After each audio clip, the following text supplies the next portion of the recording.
Assalamu alaikum everyone. This is the first question of IAS बेटा international accounting standard का ये question है पास paper का। IAS के अंदर इस क्वेश्चन को सॉल्व करने से पहले हम ऑडिट को भी देखेंगे, हम IAS को भी देखेंगे और कंप्यूटराइज अकाउंटिंग थ्योरी को भी देखेंगे, नॉन करंट एसेट स्केजुअल भी देखेंगे और कंपनी अकाउंट्स को भी हम टच में रखेंगे।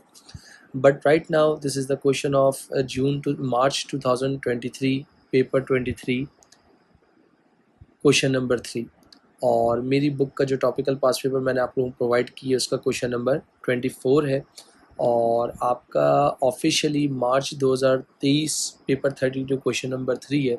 अच्छा क्वेश्चन है रिगार्डिंग योर प्रैक्टिस बेटा। The draft financial statement of T limited at 31 December 2022 as follow. आपके पास एक एसओएफपी दिया हुआ है, नॉन करंट एसेट्स दिए हुए हैं, करंट एसेट्स दिए हुए हैं बेटा, टोटल एसेट्स आ गए। उसके बाद इक्विटी दी हुई है, टोटल इक्विटी दी हुई है, करंट लाइबिलिटी दी हुई है और टोटल इक्विटी एंड लाइबिलिटी दी हुई है। टोटल एसेट्स जो है 772,000 है और टोटल इक्विटी भी 772,000 है। यहाँ पर फिर नीचे उसने कुछ इन्फॉर्मेशंस दी हुई हैं। वो इन्फॉर्मेशन क्या है हम उनको थॉरली रीड करते हैं, पढ़ते हैं कि वो इन्फॉर्मेशन क्या है। The following information is also available. The proposed dividend of 0.05 per share and had been accounted for and set against retained earning accordingly. Okay.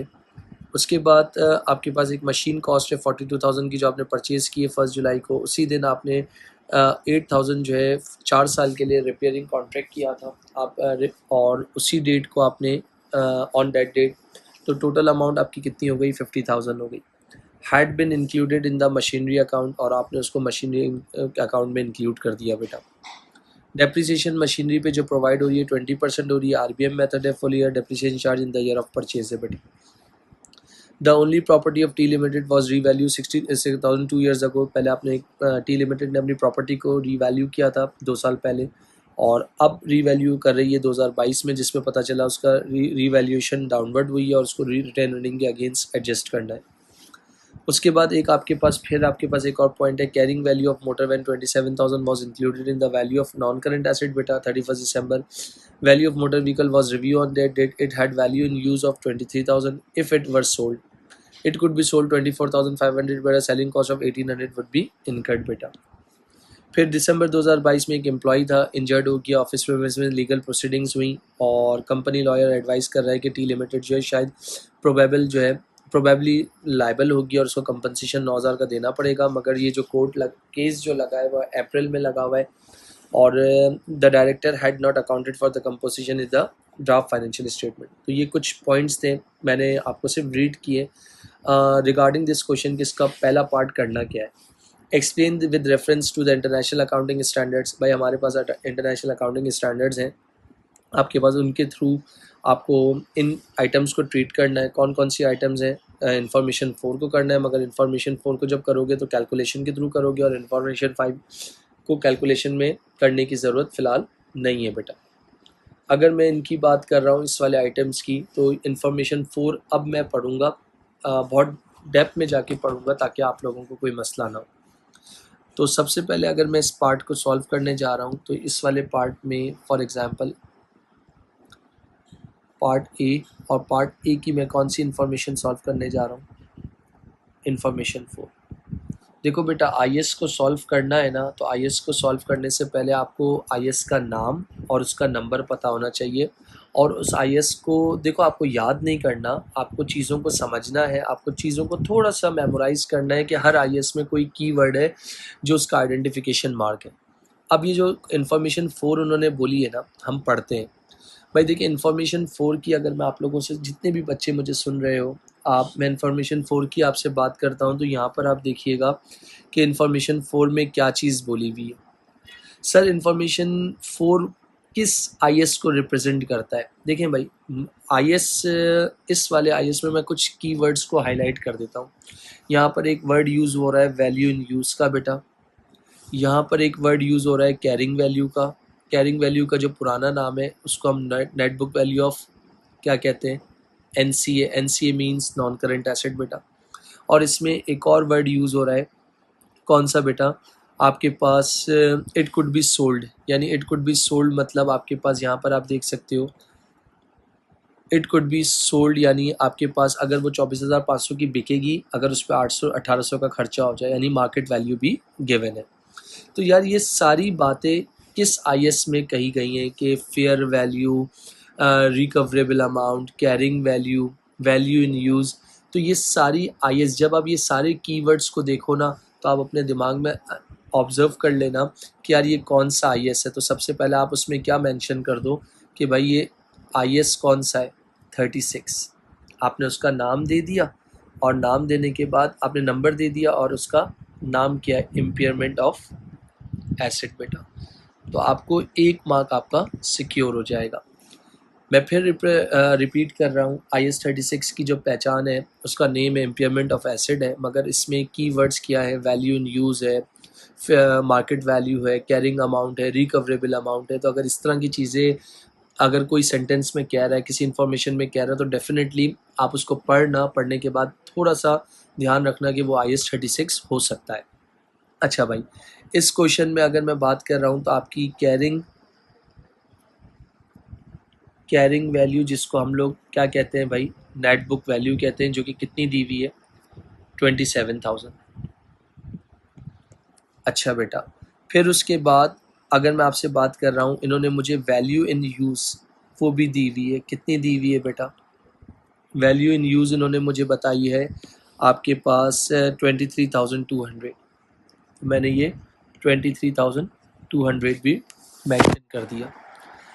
अब वैल्यू इन यूज़ के बाद एक और हमारे पास वैल्यू है, वो उसको हम क्या कहते हैं, फेयर वैल्यू, और जिसका दूसरा नाम क्या है बेटा, मार्केट वैल्यू।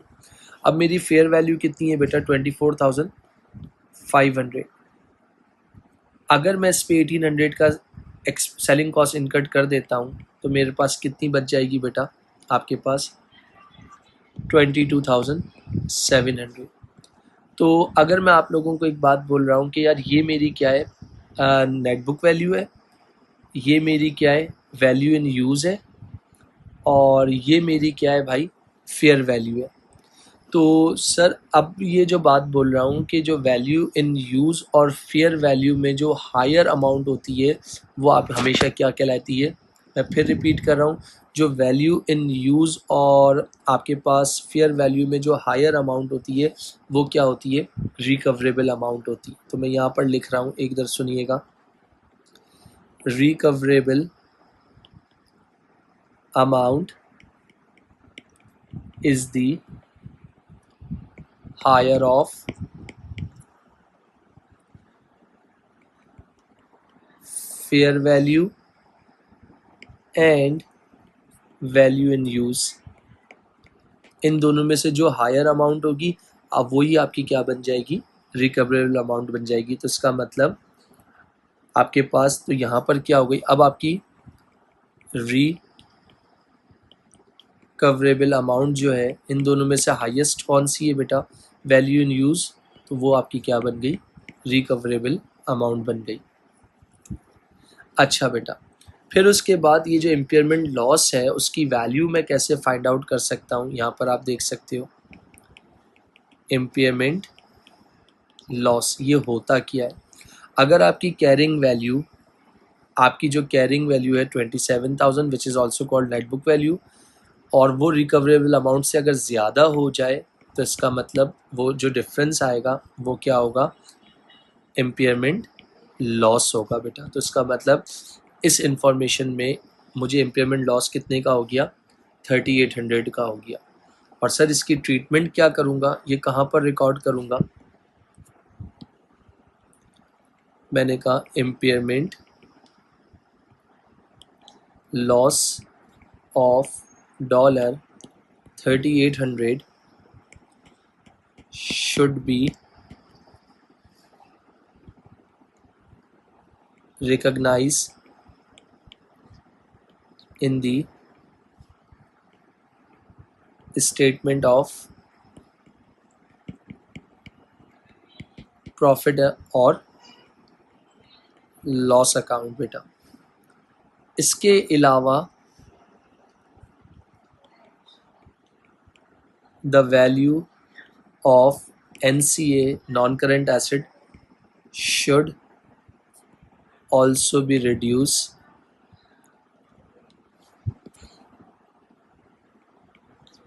अकॉर्डिंगली।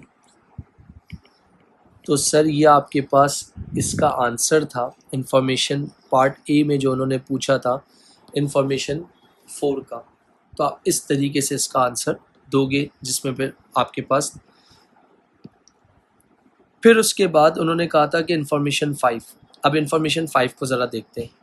इंफॉर्मेशन 5 में क्या था यार। इंफॉर्मेशन 5 की अगर मैं बात करता हूँ ना, तो मैं पढ़ता हूँ दोबारा। एक इन 31 दिसंबर 2022 में एक एम्प्लॉय था जो इंजर्ड हो गया ऑफिस की प्रेमिसेस में।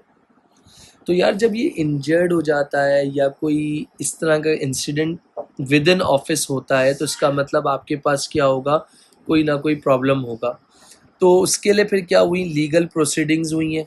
अब लीगल प्रोसीडिंग्स हुई तो जब लॉयर बीच में आगे कूद गया और लॉयर ने एक वर्ड कहा कि प्रोबेबली, यानी प्रोबेबल से निकला प्रोबेबली। तो इस आई एस में एक 3 वर्ड्स होते हैं। एक आपके पास क्या होता है, रिमोट, एक आपके पास क्या होता है, पॉसिबल, और एक आपके पास होता है प्रोबेबल। अगर इस तरह के ये 3 वर्ड्स आपको किसी आईएएस में मिलते हैं तो उस आईएएस का नाम क्या होता है भाई, वो मैं आपको बता देता हूँ। उसको हम लोग क्या कहते हैं भाई, अगर ये तीनों वर्ड्स अगर आपको किसी आईएएस में मिल रहे हैं तो उसका नाम IAS 37 होता है। फिर उसके बाद उन्होंने बोला है कि भाई ये सारा इंसिडेंट हुआ था और पता चला है कि भाई कंपनी जो है लायबल होगी और उसको कंपनसेशन देना पड़ेगा 9,000 रुपये का। मगर जिसकी हियरिंग कहाँ हो रही है, अप्रैल 2023 में हुई है, और ये काम हुआ कब है, 2022 में हुआ है। और डायरेक्टर जो है इस चीज़ को अकाउंटेंट उन्होंने किया नहीं था अपनी ड्राफ्ट फाइनेंशियल स्टेटमेंट में, तो अब करेंगे हम। तो इसका मतलब अगर हम इस बात को समझे हैं, इस बात को हमने थॉरली समझने की कोशिश की है, तो यहाँ पर मैं क्या करूँगा, पार्ट ए की ही कौन सी इंफॉर्मेशन है, इंफॉर्मेशन 5 बेटा। और इंफॉर्मेशन 5 में उन्होंने हमसे क्या मांगा था, उन्होंने बोला था सिर्फ इंफॉर्मेशन 5 के बारे में बताओ। तो यहाँ कैलकुलेशन की मेरे हिसाब से फ़िलहाल ज़रूरत नहीं है। तो मैंने सबसे पहले क्या नाम दे दिया कि भाई ये जो होता है ना IAS 37, इसका नंबर हो गया, इसका नाम क्या हो गया, provision, contingent, liability and contingent assets. कोशिश करना जो इसका नाम है, जो इस नाम का सीक्वेंस है, इसको मेक श्योर करना कि यार आप इसी तरीके से लिखो, इसमें जो है कोई चेंजिंग वेंजिंग कुछ नहीं होनी चाहिए। तो ये आपके पास इस IAS 37 नेम नंबर आ गया और नाम आ गया। अब सर इसके बारे में थोड़ा सा डिटेल बता दो कि भाई ये जो इंसिडेंट तुम्हारा हुआ था वो कब हुआ था, दिसंबर में हुआ था, मतलब दिसंबर 2022 में हो चुका था। तो जाहिर सी बात है ये क्या बन गया, पास्ट इवेंट बन गया। और इसकी अचानक जो है ना कोर्ट हियरिंग्स हुई, लीगल प्रोसीडिंग्स अचानक स्टार्ट हो गई और लॉयर ने अपनी कंपनी को बताया कि भाई आप लोग शायद मोस्ट प्रोबेबली आप लोग लायबल हो गए और आपको इसका कंपनसेशन देना पड़ेगा। तो इसका मतलब ये क्या हो गया, on the basis of legal advice that T Limited is probably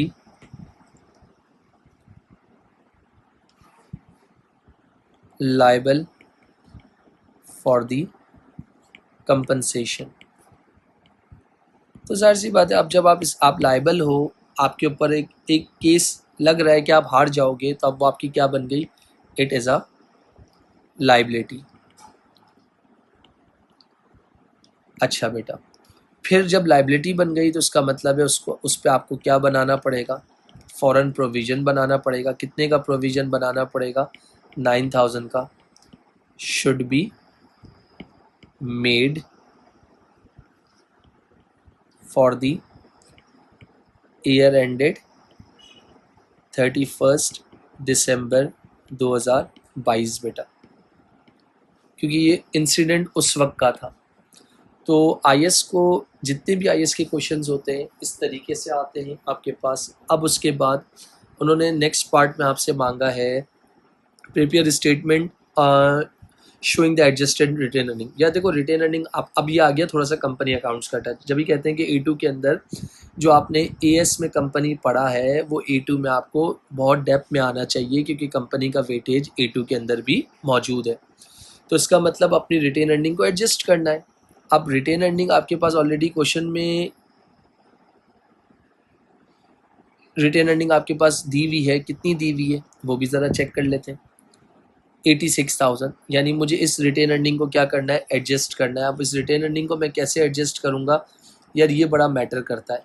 तो अब इस बात को बहुत ध्यान से सुनने की कोशिश करना कि यार इस रिटेन अर्निंग को हम एडजस्ट कैसे करेंगे। सही है। अब स्टार्ट की अगर मैं बात कर रहा हूँ तो मेरे पास जो स्टार्ट में रिटेन अर्निंग दी हुई है वो कितनी दी हुई है, ड्राफ्ट की दी हुई है। तो ये हो गया तुम्हारा आंसर पार्ट बी बेटा। यानी अगर मैं आपसे बात कर रहा हूँ draft retained earning which is वो कितनी दी हुई है तुम लोगों के पास, 86,000 मैंने लिख दी। अब तो ये इन्फॉर्मेशन 4 और 5 को तो तुमने पढ़ लिया, पढ़ने के बाद सॉल्व कर लिया। अब ये सारी इन्फॉर्मेशन जो ऊपर से 1 till 5 दी हुई है ना, इनको एडजस्ट करना है according to their retained earning. भाई पहली एडजस्टमेंट ली हुई है जो प्रोपोज डिविडेंड था।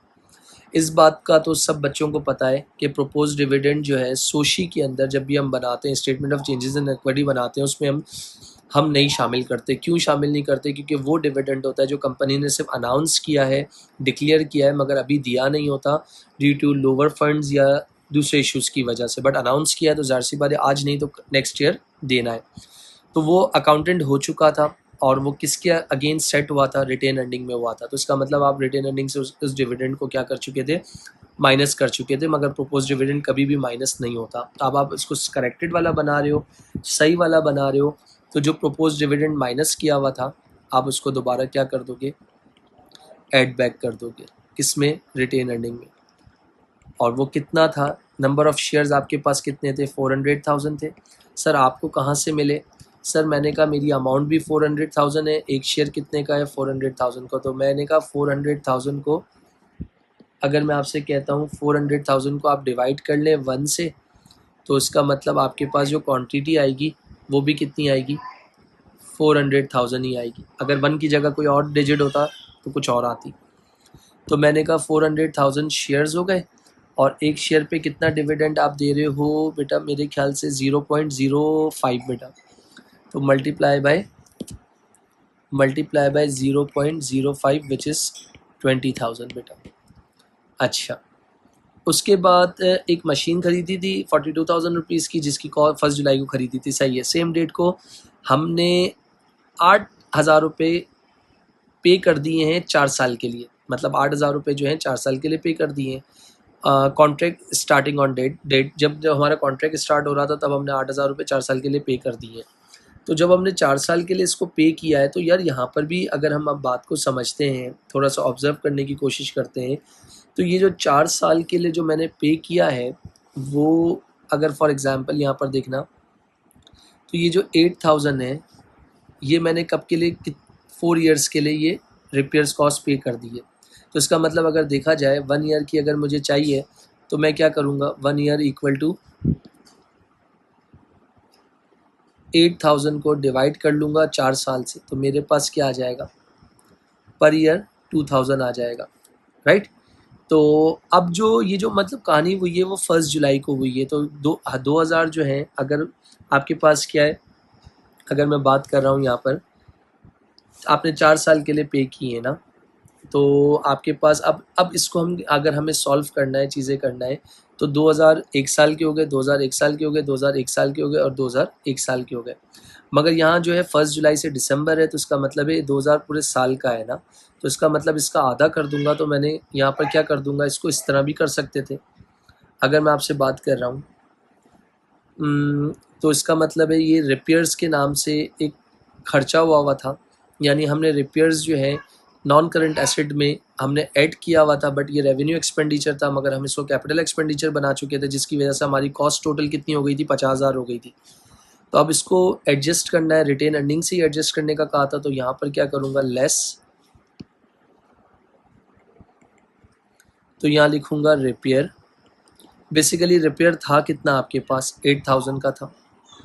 ये 8,000 4 साल के थे, तो एक साल में मैंने आपको बताया 12 महीने होते हैं, तो 4 साल में कितने हो गए, 48 महीने हो गए। तो आप इस तरह भी कर सकते थे, 8,000 मल्टीप्लाई बाय 6 यानी जुलाई से दिसंबर, और डिवाइडेड बाय 4 ईयर्स, यानी 4 ईयर्स मतलब अगर मैं मंथ्स वाइज काउंट कर लूँ तो एक साल में 12 महीने, तो 4 साल में कितने हो गए, 48 महीने हो गए। तो आपके पास कितना आ गया बेटा, 1,000। तो 1,000 से मैं अपनी अर्निंग्स को क्या कर दूंगा, कम कर दूंगा बेटा। फिर उसके बाद यहाँ पर उसी के नीचे आपने उस 50,000 पे, ज़ाहिर सी बात है आपको 42,000 रुपये की डिप्रिसिएशन निकालनी थी, मगर आपने 50,000 रुपये की निकाली हुई है। तो अब आप क्या करोगे चीज़ें, आप 42,000 की डिप्रिसिएशन निकालो। तो आपके पास मेरे ख्याल से ये कुछ बनता है 42,000 मल्टीप्लाई बाय 0.2, तो ये 8,400 बनता है। 8,400 डालनी थी, मगर आपने कितनी डाल दी, 50,000 इंटू 0.2, आपने 10,000 डाल दी। तो आप क्या करोगे भाई, यहाँ पर जब सॉल्व करने जाओगे, जब आप इसको सॉल्व करने जाओगे तो बहुत सारे मल्टीपल तरीके हैं आपके पास सॉल्व करने के लिए। तो आप सबसे पहले 10,000 रुपये को क्या करोगे, प्लस करोगे, और 8,400 को माइनस कर दोगे, तो आपके पास डिप्रिसिएशन की अमाउंट आ जाएगी। या फिर अगर आपको ये नहीं करना तो आप इस तरह भी कर सकते हो। तो 42,000 का एसेट था, 50,000 रुपये का हो गया था, रिपेयर को आपने गलती से ले लिया था, तो यानी उस 8,000 पे आपने क्या की थी, डिप्रिसिएशन चार्ज की थी, हालांकि वो एक्सपेंस था, और एक्सपेंस में कभी डिप्रिसिएशन चार्ज होती नहीं है। तो हमें याद आया, तो हमने क्या किया, डेप्रिसिएशन ओवर चार्ज की हुई थी। तो इसका मतलब हो गया, अगर मैं आपसे बात कर रहा हूँ, डेप्रिसिएशन ओवर चार्ज हुई हुई थी किसकी, नॉन करंट एसेट की। तो इसका मतलब 8,000 का अगर मैं 20% डायरेक्ट निकाल लेता हूँ, तो विच इज़ कॉल्ड 1,600 बेटा। तो ओवर चार्ज की हुई थी, माइनस की हुई थी, तो हमने इसको दोबारा रिटर्न अर्निंग में क्या कर दिया, ऐड बैक कर दिया। फिर मेरे ख्याल से इसके बाद आपके पास एक और इन्फॉर्मेशन है, 60,000 प्रॉपर्टी की वैल्यू थी, 2 साल पहले रीवैल्यू की थी, मगर इस साल की तो उसमें पता चला कि रीवैल्यू डाउनवर्ड हुआ है 35,000 का, उसको रिटेन अर्निंग के अगेंस्ट में सेट करना है। तो मैंने यहाँ पर क्या कर दिया, लेस रीवैल्यूएशन डिक्रीज यानी डाउनवर्ड बेटा। कितने से हुई है, 35,000 से हुई है।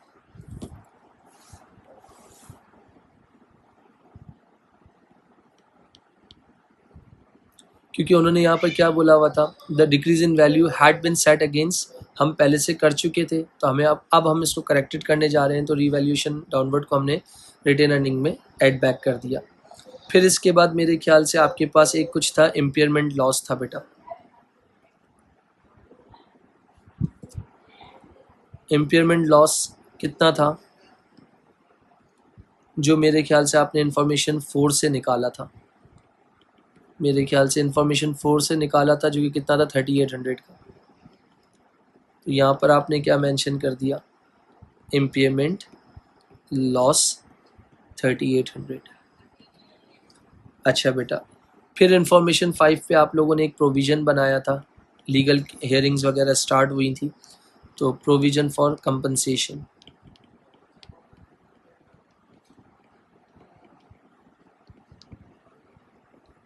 जो कि आपको देना है, आपके ऊपर लाइबिलिटी है। तो अब आप इन सब को सॉल्व कर लो, तो आपके पास क्या आ जाएंगी, एडजस्टेड रिटेन अर्निंग,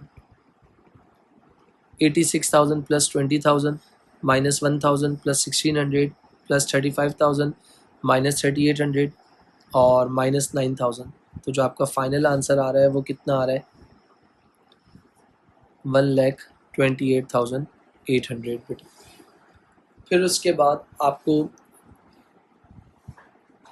पार्ट सी के अंदर प्रिपेयर एडजस्टेड फाइनेंशियल पोजीशन बनानी है। अब एडजस्टेड फाइनेंशियल पोजीशन की अगर बात कर रहा हूँ, तो ऑलरेडी उधर बनी हुई है। मेरी कोशिश है कि मैं इसी चीज़ को इसी जगह पे बना दूँ, ताकि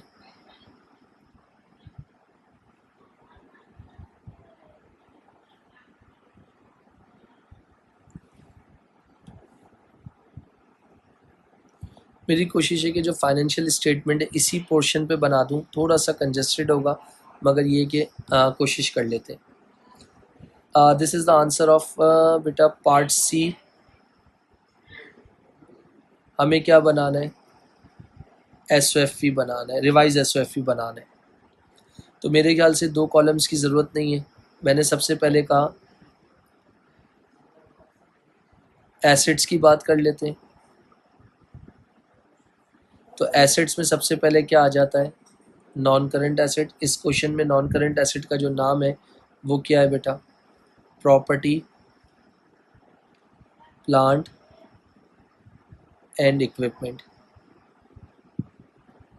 प्रॉपर्टी प्लांट एंड इक्विपमेंट की वैल्यू थी 425,000, सही है। अब 425,000 था जिसमें 8,000 रुपये आपने गलती से कैपिटल एक्सपेंडिचर बना दिया था, हालांकि वो रिपेयर्स का था, तो ये 8,000 रुपये आपने माइनस कर दिए। जब 8,000 रुपये आपने कैपिटल एक्सपेंडिचर एज्यूम कर लिया था तो जाहिर सी बात है उस पर डेप्रिसिएशन भी आपने रिकॉर्ड कर ली थी, तो ओवर चार्ज की हुई थी, हालांकि वो बनती नहीं थी, तो इसलिए इसको नॉन करंट एसेट की कॉस्ट में दोबारा प्लस कर दिया। फिर इसके बाद एक इम्पेयरमेंट लॉस था 3,800 का, तो वो आपने निकाल दिया। तो इन सब को प्लस माइनस करने के बाद आपके पास 425,000 माइनस 8,000 प्लस 1,600 माइनस 3,800, तो फाइनल वैल्यू कितनी आ रही है, 414,800। सर उसके बाद आपके पास यहाँ पर देख सकते हो बेटा करंट एसेट्स। करंट एसेट्स में सबसे पहले इन्वेंट्री है जो कि अनचेंज है, उसमें कोई ऐसी चेंज नहीं हुई थी, जितनी थी आप उतनी मेंशन कर दोगे, 42,000 कर दी। अच्छा बेटा, इन्वेंट्री के बाद आपके पास था ट्रेड रिसीवेबल्स, वो भी मेरे ख्याल से अनचेंज थे, जितने थे आप उतने ही मेंशन कर दोगे, विच इज़ कॉल्ड 225,000, उसको भी छेड़ने की ज़रूरत नहीं है। उसके बाद आपके पास अदर रिसीवेबल्स जो पड़े हुए थे वो थे आपके पास बेटा 6,000 रुपये। अदर रिसीवेबल मतलब प्रीपेड एक्सपेंस या एक्रूड इनकम। अब यहाँ पर आपके पास एडजस्टमेंट नंबर 4 की मैं बात कर रहा हूँ, एडजस्टमेंट नंबर 2 की बात कर रहा हूँ, जो हमने 8,000 रुपये जो है रिपेयर्स के 4 साल के एक साथ दे दिए थे हमने, तो इसका मतलब हो गया उसमें से 1 साल तो हमने एक्सपेंस कंसीडर कर लिया ना, तो पीछे कितना बच गया, 7,000। तो ज़ाहिर सी बात है वो 7,000 अभी हमने यूज़ नहीं किया, वो हमारा एक तरह से क्या हो गया, अदर रिसीवेबल हो गया। तो 6 और 7 कितना हो गया बेटा, तो यहाँ पर मैं मेंशन कर रहा हूँ अदर रिसीवेबल बेटा 6,000 प्लस 7,000, तो ये कितना हो गया, 13,000। इसके बाद बेटा कैश एंड कैश इक्विवेलेंट को भी छेड़ने की ज़रूरत नहीं है, तो कैश एंड कैश इक्विवेलेंट जितना है आप उतना ही रहने दो, 74,000। तो मैं आप सबसे कहता हूँ कि यार ये सारे क्या हो गए, मेरे करंट एसेट्स हो गए। एक मिनट रुकना, 41। तो करंट एसेट्स का अगर मैं टोटल करता हूँ तो ये टोटल कितना बन रहा है, 42,000, 225,000, 13,000 और 74,000, तो ये बनता है 354,000। तो अगर मैं आपसे बात कर रहा हूँ ये मेरे क्या थे, नॉन करंट एसेट है, ये मेरे क्या है, करंट एसेट्स है। इन दोनों को अगर मैं टोटल कर लेता हूँ तो ये मेरे क्या हो जाएंगे, टोटल एसेट्स कितने बेटा, 768,800 बेटा।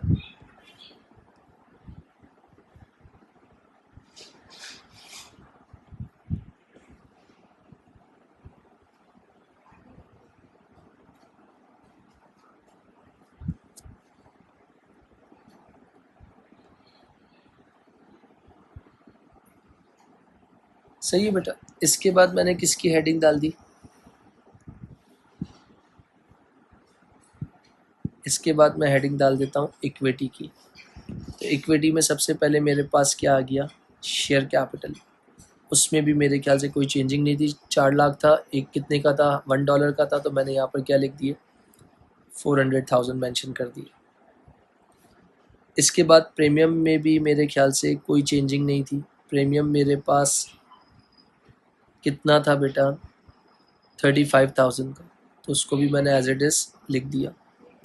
रीवैल्यूएशन रिजर्व्स मेरे चेंज होंगे, क्यों चेंज होंगे, मेरे पास जो पुराने पड़े हुए थे वो 60,000 के पड़े हुए थे, जिसमें से डाउनवर्ड हुआ था कितना 35 का। तो अब मेरे पास रिवैल्यूएशन रिजर्व कितने हो गए 25,000। शेयर रिटेन अर्निंग भी मेरी क्या होंगी, एडजस्ट होंगी। मेरे पास जो पुरानी थी वो 86,000 थी, जो ड्राफ्ट में बनी हुई थी, उसको मैंने जब एडजस्ट किया पार्ट बी के अंदर तो वो निकली थी 128,800। तो मैंने कहा यार इन सारी वैल्यूज़ को यानी इक्विटी प्लस रिजर्व्स को अगर मैं प्लस कर लेता हूँ तो ये मेरे पास बनता है 588,800 बेटा, जिसको हम कहेंगे टोटल इक्विटी एंड रिजर्व्स। सवाल में नॉन करंट लाइबिलिटी नहीं है, हमारे पास क्या है, करंट लाइबिलिटी है। मैं शॉर्ट फॉर्म लिख रहा हूँ, आप नहीं लिखेंगे। करंट लाइबिलिटी में ट्रेड पेबल थे, मेरे ख्याल से वो कोई एडजस्ट नहीं हुए हैं, एज इट इज़ जो थे वही लिख दोगे। कितने हैं 152,000 मैंने लिख दिए। अदर पेबल्स मेरे पास कुछ थे, अदर पेबल्स मेरे पास क्वेश्चन में कितने थे बेटा 39,000 थे। इसका मतलब मुझे देने थे लोगों को। अब 39,000 का मतलब हो गया कि एक और प्रोविज़न हम पे जान पे खड़ा हो गया है। तो इसका मतलब है 39,000 में 9,000 रुपये जो प्रोविज़न था, जो लीगल केस स्टार्ट हुआ था, तो वो हम पे एक लाइबिलिटी हो गई थी 9,000 रुपये की। और एक जो प्रोपोज डिविडेंड था जो कि हमने माइनस करना था, जो कि हम लोगों ने जब हम सोशी बनाते हैं तो उसको हम ट्रीट नहीं करते हैं, तो हमने गलती से उसको माइनस कर दिया था, चीज़ें कर दी थी 20,000 को रिटेन अर्निंग से। तो अब ज़ाहिर सी बात है वो लाइबिलिटी जब हम एडजस्ट कर दी हमने, तो अब वो लाइबिलिटी नहीं रही, तो इसलिए 20,000 हमने यहाँ से निकाल दिए। तो 39 में से 20 निकाल दिया तो आपके पास 19 हो गया, 19 में 9 निकाल दिए, आपके पास 39 में 20 निकाल दिया तो आपके पास कितने हो गए 19 हो गए, और 19 में 9 मैंने प्लस कर दिया तो मेरे पास अदर पेबल्स कितने आ गए बेटा 28,000 के आ गए। तो 152 प्लस 28 किया तो मेरे पास कितना आ गया बेटा 180,000। तो इसका मतलब अगर मैं आपसे बात कर रहा हूँ, ये मेरे पास क्या था, मेरी करंट लाइबिलिटी थी, ये मेरे इक्विटी एंड रिजर्व्स थे। दोनों को अगर मैं प्लस कर लेता हूँ तो क्या वो मेरे टोटल इक्विटी एंड लाइबिलिटीज़। तो 588,800 प्लस 180,000 तो ये बन गया 768,800। तो उसका मतलब जो भी एरर्स थे या जो भी इश्यूज थे एसओएफपी में, वो रेक्टिफाई होने के बाद एडजस्टेड एसओएफपी बन गई बेटा। अब उसके बाद 3 रिस्पॉन्सिबिलिटीज़ की बात कर रहे हो आप। अब एक 3 responsibility of external auditor. Auditor का काम किया है आपके पास, उसकी 3 रिस्पॉन्सिबिलिटीज़ आपको बतानी है। तो ये क्या हो गया आपके पास पार्ट डी, तो इसमें आपको आईएस भी पूछ लिया, कंपनी अकाउंट्स भी थोड़ा सा पूछ लिया रिटेन अर्निंग की सूरत में, और ऑडिटर की थ्योरी भी मांग ली। तो अगर इस ऑडिटिंग की थ्योरी की अगर बात कर रहा हूँ तो उसकी रिस्पॉन्सिबिलिटीज़ क्या होंगी, to examine the books of to examine the books and accounts. ये ऑडिटर की एक रिस्पॉन्सिबिलिटी बनती है। इसके बाद ये भी ऑडिटर की एक रिस्पॉन्सिबिलिटी बनती है to ensure the financial statement comply with legal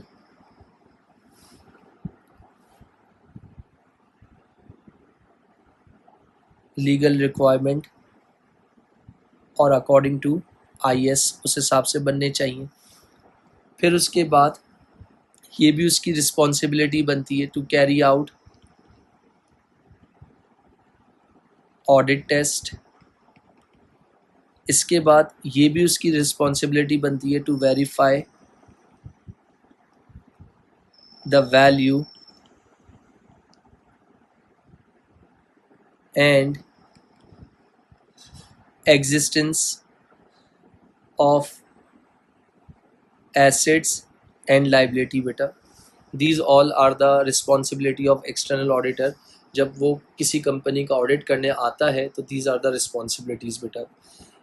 अगर आपको इस तरह के क्वेश्चंस समझ आए हैं रिगार्डिंग आईएएस बेटा, तो जब भी हम इस तरह के क्वेश्चंस की बात करते हैं तो इस तरह की वीडियोस अगर आपको लगता है कि यूज़फुल है आपके लोगों के लिए, तो डेफ़िनेटली इन वीडियोस को लाइक करें और कमेंट में अपना अपने फीडबैक ज़रूर दें, और मेक श्योर करें कि इस चैनल को लाइक करें, सब्सक्राइब करें और शेयर करें। Thank you so much. अल्लाह हाफ़िज़।